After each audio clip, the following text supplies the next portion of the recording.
विद्यार्थियों सभी को नमस्कार। स्वागत है आप सभी का मेरे YouTube channel are chemistry class में। हम लोग बीएससी पार्ट प्रथम की अकार्बनिक रसायन के बारे में बात कर रहे हैं।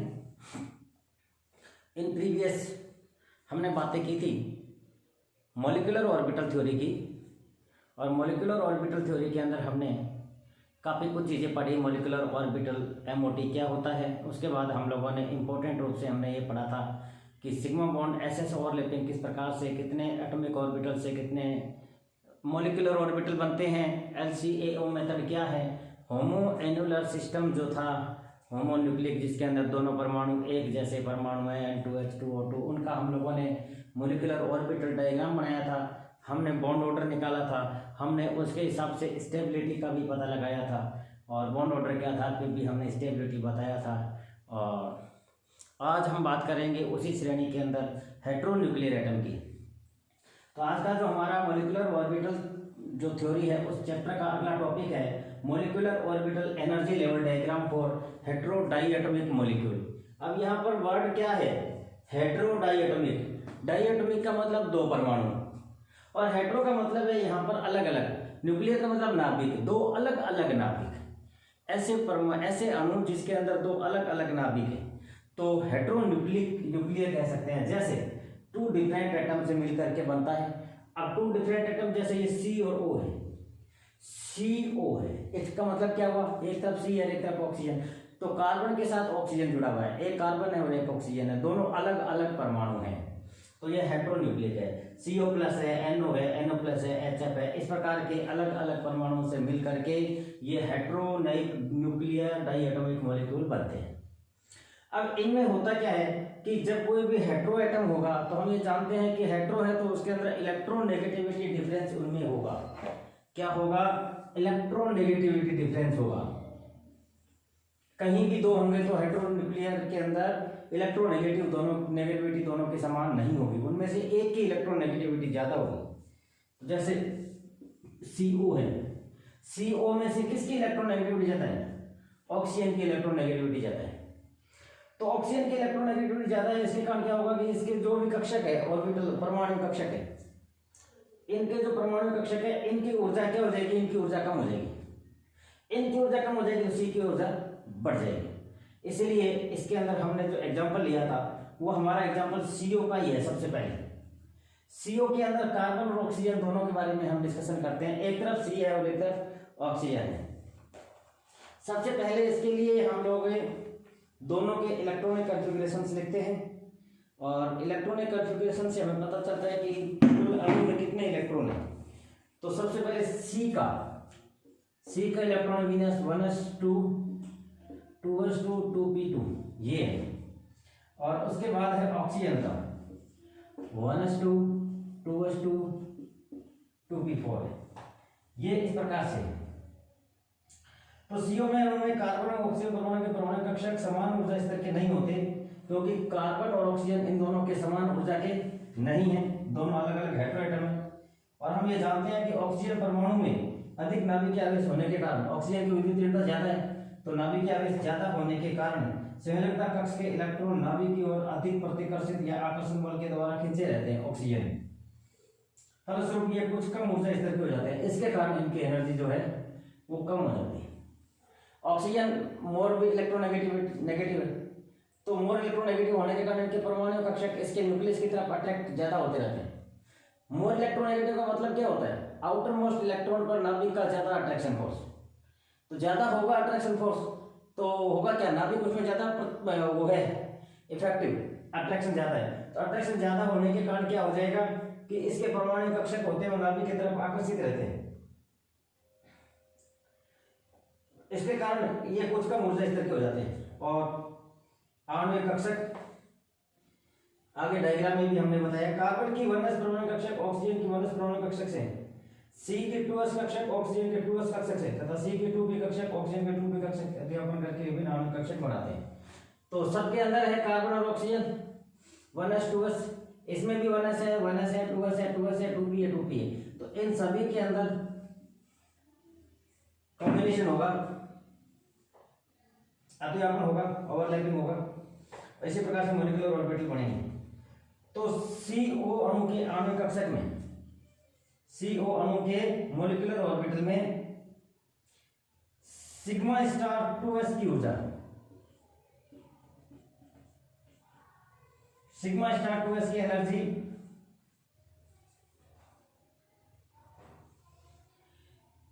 इसकी एनर्जी किससे ज्यादा है? Sigma 2pz pi 2px is equal to pi 2py, इससे ज्यादा है एनर्जी। ये ध्यान रखने वाली बात है। अब हम बात करें कौन से, एक तरफ कार्बन एक तरफ ऑक्सीजन, ये इस तरफ मान लेते हैं कार्बन, इधर मान लेते हैं ऑक्सीजन। ये यहाँ 2s की बात कर रहा हूँ। 1s यदि बनाऊँ तो यहाँ पर बना सकता हूँ 1s का, 1s का यदि मैं बनाऊँ तो यहाँ पे बना लेता हूँ, डायग्राम बना हुआ है।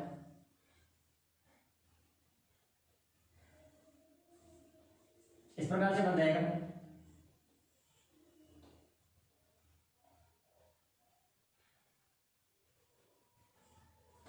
हल्का सा एनर्जी का डिफरेंस है।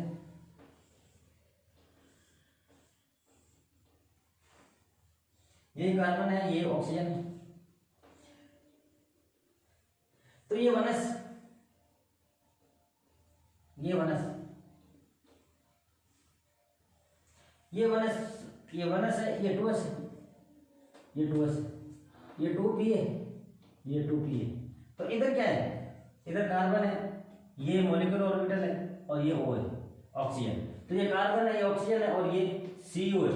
CO अपने आप में मोलिकुलर ऑर्बिटल हम कह सकते हैं। तो अब यहाँ पर हमें कुछ चीजों का ध्यान रखना है कि इलेक्ट्रॉन हमें किस प्रकार से फिलअप करने हैं।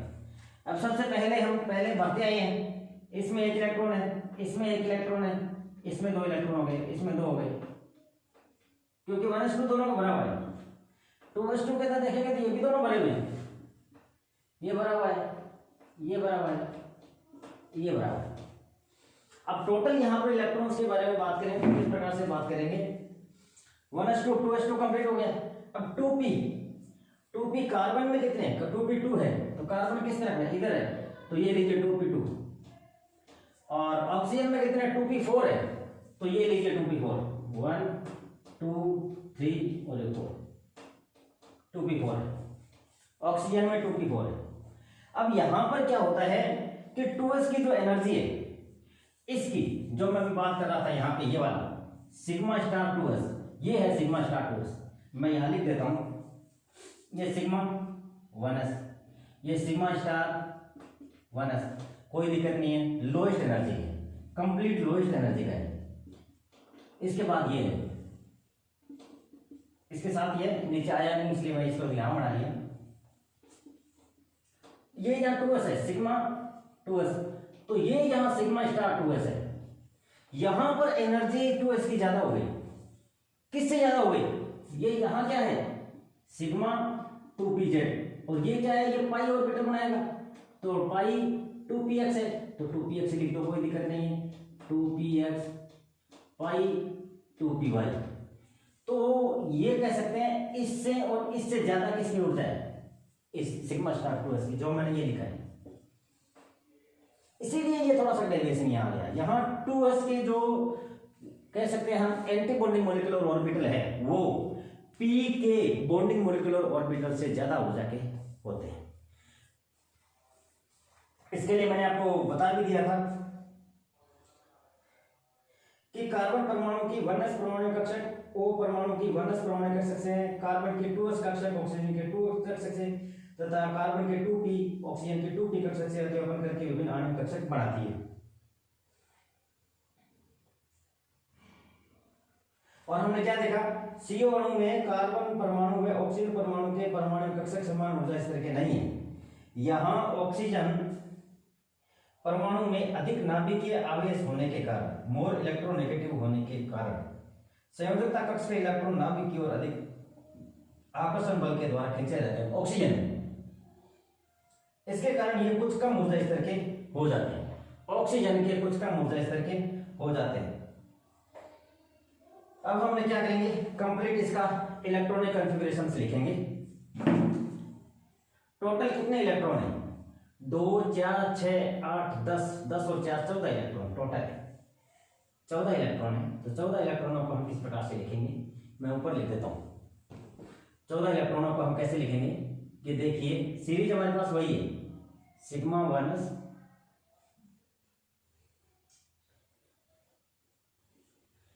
इससे ज्यादा ऊर्जा किसकी है? सिग्मा स्टार 1 की है।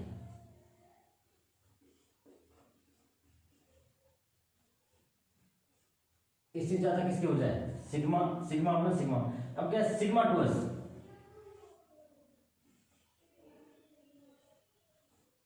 सिग्मा 2s इससे ज्यादा ऊर्जा किसकी आ गई है? अब सिग्मा 2pz की हो जाएगी। अब ये लीजिए सिग्मा 2pz, इससे ज्यादा ऊर्जा किसकी आएगी? ये वाली पाई 2px बराबर पाई 2py। इससे ज्यादा ऊर्जा किसकी आएगी? Sigma star 2s। इससे ज्यादा किसकी ऊर्जा है?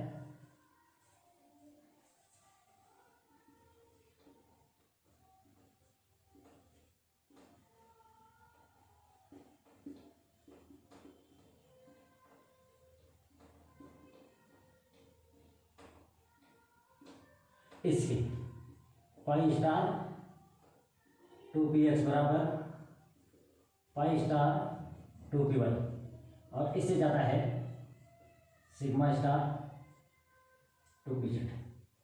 ये है एनर्जी लेवल। यहां पर सिर्फ ये डेविएशन है, सिग्मा 2pz यहां पहले आ गया और सिग्मा 2s स्टार ज्यादा यहां आ गया। उसका रीजन ऑक्सीजन की विद्युतीयता ज्यादा है, तो परमाणु कक्षक इसके नाभिक की तरफ अट्रैक्ट रहते हैं। इसके कारण इसकी ऊर्जा जो है वो बढ़ जाती है और कार्बन की ऊर्जा कम हो जाती है। तो कार्बन के जो कक्षक है वो कम ऊर्जा के हो जाते हैं।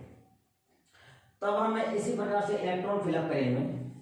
देखिए 1s में तो कंप्लीट दो है ही, और 2s ये रहा, 2s ये रहा। अब आगे किस में इलेक्ट्रॉन फिलअप होंगे? ध्यान दें, टोटल इलेक्ट्रॉन कितने हैं? इलेक्ट्रॉन टोटल हमारे पास 14 है। अभी कितने हो गए? 6 हो गए। 6 हो गए तो पहले इलेक्ट्रॉन दो यहां भरे जाएंगे। 6 और 2 8। 8 होने के बाद में इनमें दो इलेक्ट्रॉन भरे जाएंगे।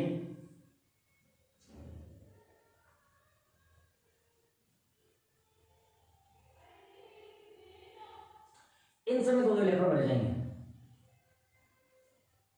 कितने हो गए? 2 4 6 8 10 12 और 14 कंप्लीट हो गए। आगे वाले खाली रहेंगे तो भर दीजिए इलेक्ट्रॉन। ये 2 यहां हो गए, ये 2 यहां हो गए, ये 2 यहां हो गए। इसके बाद ये 2 इलेक्ट्रॉन है, ये लीजिए, ये लीजिए, ये लीजिए, ये लीजिए, ये लीजिए, ये लीजिए। ये इस प्रकार से हेटेरोन्यूक्लियर का मॉलिक्यूलर ऑर्बिटल डायग्राम बनता है। अब इसका bonding molecular orbital, anti bonding molecular orbital आप निकाल सकते हैं, कोई दिक्कत नहीं है। ये तो एंटी बॉन्डिंग में है, तो ये बचे 2 4 और 6। तो 6/2, 6 - 0/2 बराबर 3। बॉन्ड ऑर्डर कितना आया इसका? 3 आया।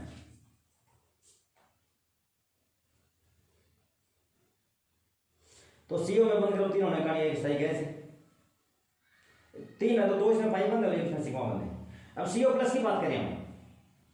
अब हम बात करें CO प्लस की। ये तो CO का था, किसका है ये? CO का। अब हम CO प्लस की बात करें। CO प्लस की बात करें तो ऑक्सीजन में 1 इलेक्ट्रॉन कम है। 1 इलेक्ट्रॉन कम है ऑक्सीजन में, ये इलेक्ट्रॉन कम हो गया, 1 इलेक्ट्रॉन कम हो गया। और किस में कम हुआ? 2p में कम हुआ। 2p में कम होते 1 इलेक्ट्रॉन यहां कम हो जाएगा। 1 इलेक्ट्रॉन कम हो जाएगा, 5/2 रहेंगे, तो 2.5 इसकी आएगी बॉन्ड ऑर्डर CO प्लस।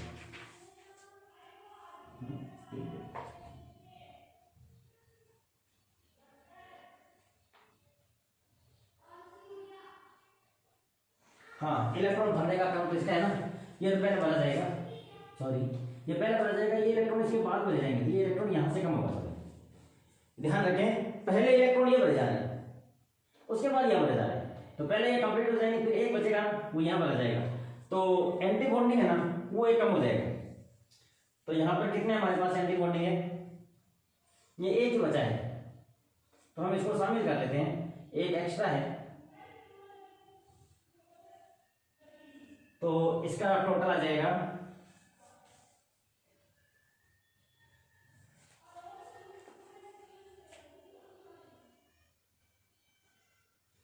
भाई, टोटल इसमें 13 इलेक्ट्रॉन होता है।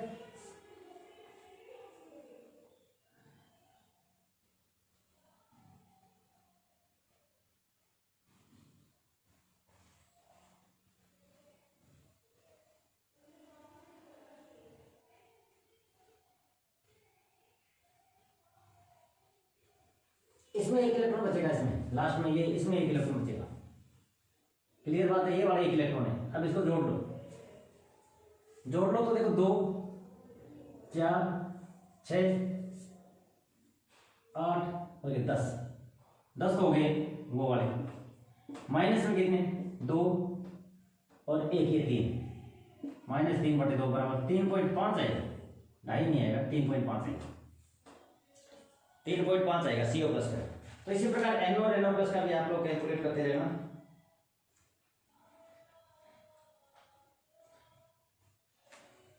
मॉलिक्यूलर ऑर्बिटल डायग्राम इस प्रकार से आप लोग बनाएं। अब मैं बात करूंगा रेजोनेंस की, अनुनाद की।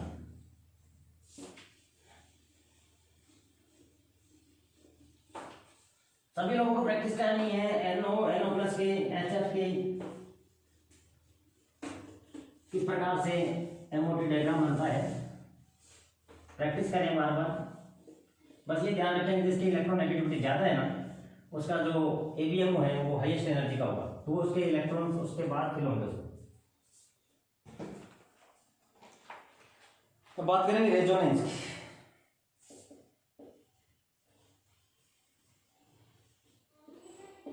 अब रेजोनेंस के अंदर सबसे पहले बात तो ये करेंगे कि इसमें पाई इलेक्ट्रॉन होते हैं ना, वो रोटेट करते हैं, पाई इलेक्ट्रॉन रोटेट करेंगे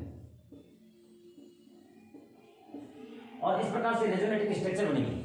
और जितनी ज्यादा रेजोनेटिंग स्ट्रक्चर बनेगी उतना ही ज्यादा स्थायित्व होगा।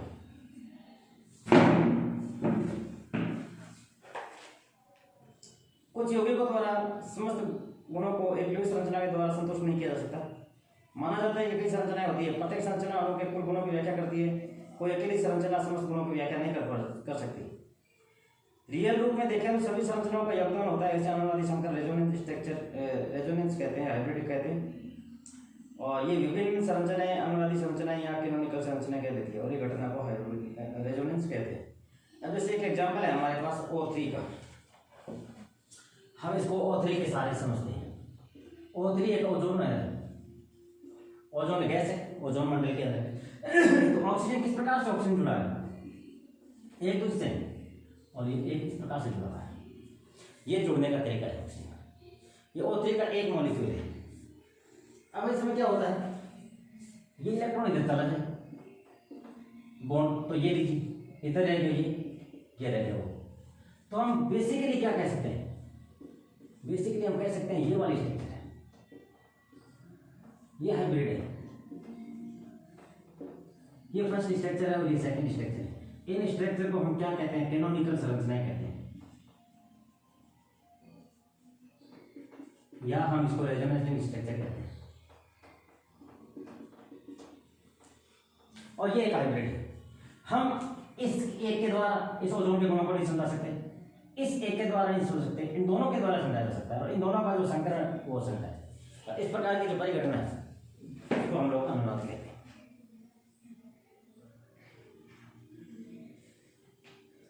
अब जैसे एक एग्जांपल हो रहा है हमारे पास,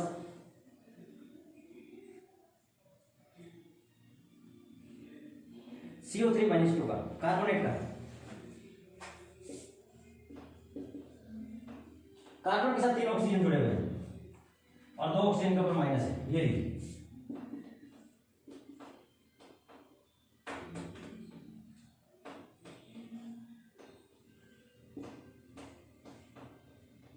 ये कार्बोनेट है। अब इसमें क्या होगा, ये इलेक्ट्रॉन इधर, ये इधर,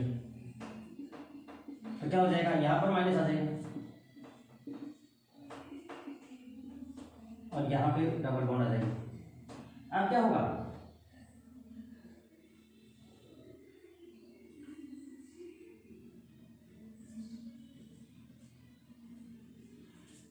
इलेक्ट्रॉन इधर और ये इलेक्ट्रॉन इधर।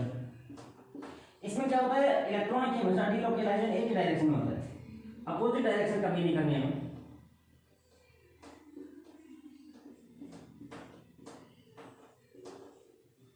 तो इस प्रकार से हम कह सकते हैं डबल बॉन्ड पहले इस पोजीशन में है, फिर डबल बॉन्ड इस पोजीशन में, फिर डबल बॉन्ड इस पोजीशन में। तो डबल बॉन्ड कह सकते हैं किसी भी कार्बन ऑक्सीजन एक निर्धारित नहीं है, तो हम इसको हाइब्रिड के सारे हम कह सकते हैं किस प्रकार से ये है, कभी इधर है, कभी इधर है, कभी इधर है।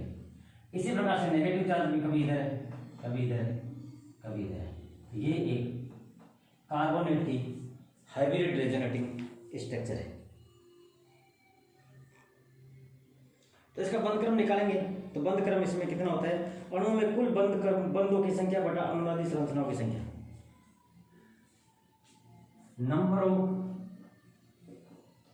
Total bond upon number of resonating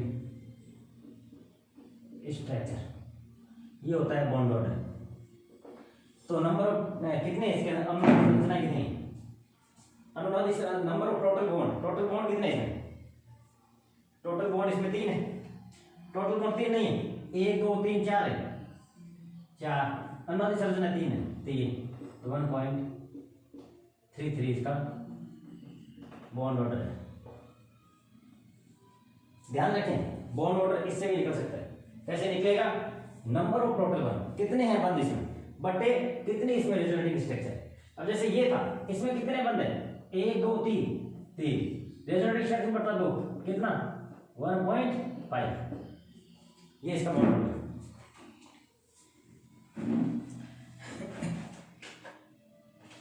जब किसी अणु की एकल संरचना उसके समस्त गुणों की व्याख्या करने में असमर्थ होती है तो उसे एक से अधिक लुईस संरचनाओं द्वारा प्रदर्शित किया जाता है। अणु की वास्तविक संरचना विभिन्न लुईस संरचनाओं का संकर होती है। अब important fact of the resonance, तो रेजोनेंस के बारे में आप लोग ध्यान रखें। रेजोनेंस इसी प्रकार से निकलेगा, द्विध्रुव आघूर्ण म्यू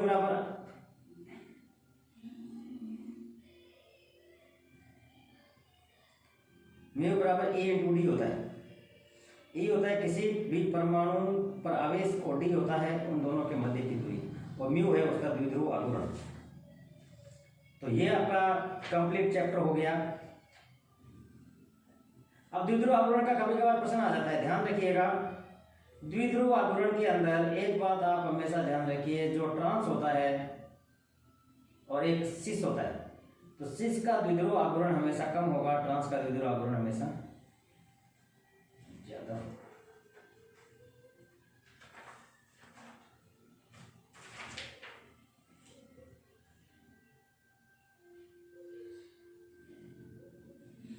अब जैसे कार्बन डाइऑक्साइड है, तो कार्बन डाइऑक्साइड में द्विध्रुव आघूर्ण 0 होगा। इसके 0 होने का कारण क्या है कि ऑक्सीजन कार्बन के दोनों तरफ है, दोनों मोर इलेक्ट्रोनेगेटिव है, तो दोनों अपने अपने इलेक्ट्रॉन्स को अपनी तरफ अट्रैक्ट करेंगे, तो म्यू इसमें 0 हो जाएगा, रिजल्टेंट जो है वो 0 हो जाएगा। और H2O के अंदर होगा तो ऑक्सीजन के ऊपर लोन पेयर है, वो अपना अट्रैक्शन दिखाएंगे, ऑक्सीजन दोनों हाइड्रोजन से लेके, तो सेम एक ही डायरेक्शन के अंदर इलेक्ट्रॉनों का मतलब अट्रैक्शन होगा, तो इसके अंदर जो म्यू है वो 1.83 होगा। और ये देखो ट्रांस है, और अब देखिए इसमें द्विध्रुव आघूर्ण के अंदर BH3 है, BF3 है, तो B के 3 और F है। एग्जांपल्स ले लेते हैं, ऐसे नहीं समझ में आएगा। द्विध्रुव आघूर्ण के बारे में क्वेश्चन आते हैं कि इसका 0 है, इसका 0 नहीं है, क्यों? तो थोड़ा सा देख लें आप। जैसे मान सबसे पहले मैंने बात की ये वाली, ये CO2 है, ये इधर जा रहा है, ये इधर जा रहा है, मोर इलेक्ट्रोनेगेटिव है, तो रिजल्टेंट जो म्यू है ना 0 हो जाएगा, बोर मैग्नेटोन इसका 0 है। अब दूसरे की बात की हमने, ऑक्सीजन और ये दोनों तरफ H जुड़े हुए, ये इलेक्ट्रोनेगेटिव जाता है इधर, ये इधर, और ये इसके ऊपर लोन पेयर है, ये इधर, तो सेम डायरेक्शन में जा रहा है, एक ही डायरेक्शन में, तो इसका रिजल्ट होगा 1.85।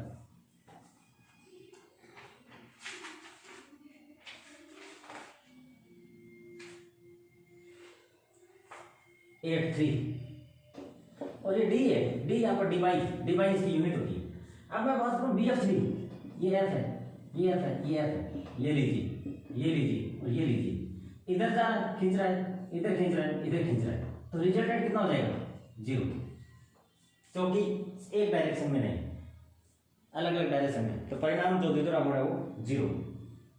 और NH3 की बात करेंगे तो सेम यही बात आ जाएगी, N ये H3 इधर जा रहा है, इधर है, इधर है, और ये लोन पेयर है तो ये इधर है, तो सेम डायरेक्शन में जा रहा है, तो म्यू होगा इसका। म्यू इसका कितना है 1.46। इसमें तो 2 लोन पेयर है ना, इसलिए इसमें 1 लोन पेयर है। और एक में बात करो NF3 की,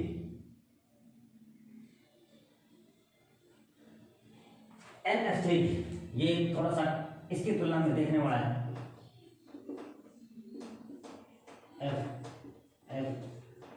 इधर जा रहा है, इधर जा रहा है, इधर, लेकिन ये इधर जा रहा है, तो ये ज्यादा इधर जा रहा है, इधर कम जा रहा है, लेकिन 0 तो नहीं है, इसलिए कुछ होगा इसका। कुछ कितना है 0.26 डी,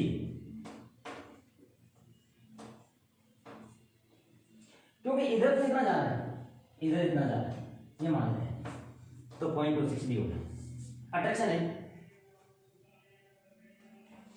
तो ये द्विध्रुव आघूर्ण की बातें थी, पढ़िएगा, याद कीजिएगा, नोट्स पढ़ाइएगा, असाइनमेंट पूरा कीजिएगा, और मेरे चैनल को सब्सक्राइब कीजिएगा, लाइक कीजिएगा, अच्छा लगे तो दोस्तों को बताना है तो शेयर भी कीजिएगा। बहुत बहुत धन्यवाद आप सभी का। और आज हमारा एक बार मैं बताऊँ, आज हमारी 2 यूनिट कंप्लीट हो गई। 2 unit has been completed in inorganic chemistry. 3rd unit हम लोग स्टार्ट करेंगे आयोनिक सॉलिड। आयोनिक सॉलिड के अंदर हम लोग पढ़ेंगे, हमारा काफ़ी कुछ पढ़ा हुआ भी है, इसमें कोई दिक्कत नहीं है। ब्रैग इक्वेशंस भी हैं, कुछ NaCl की, CH_Cl की, ऑक्टाहाइड्रल, ये सब स्ट्रक्चर्स हैं, और स्टोइकियोमेट्रिक डिफेक्ट्स भी हैं, सेमीकंडक्टर भी है। चलो बात करेंगे नेक्स्ट लेक्चर में। बहुत बहुत धन्यवाद आप सभी का।